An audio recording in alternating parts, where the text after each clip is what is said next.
time to get this party started.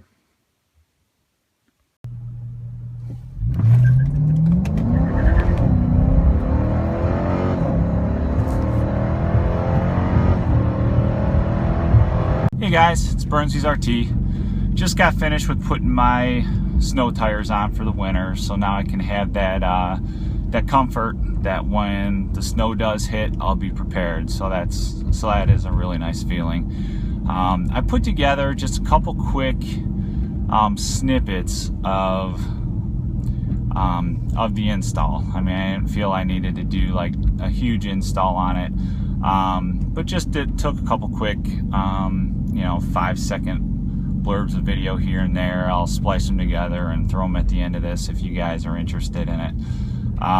Just taking the first drive right now.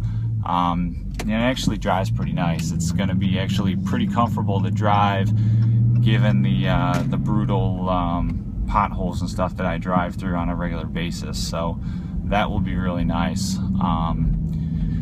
It's 50 degrees outside. I almost wish I still had my regular tires on, but at the same time, it's a beautiful day to do it. So at the end here, I'll put together a few videos, just quick, couple quick snippets. So hope you guys have a good rest of Thanksgiving weekend, and like, subscribe, and comment, and I'll talk to you guys all soon. Take care. It's time. The most dreadful time of the year. Just kidding.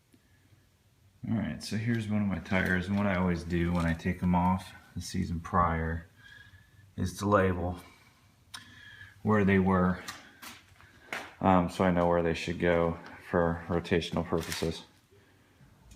Alright, so I got my tires fully off the ground. I'm going to try to do both at once, make it a little easier.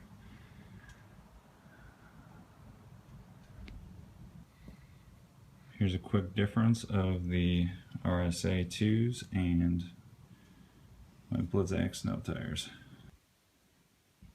And then bag them up until the spring.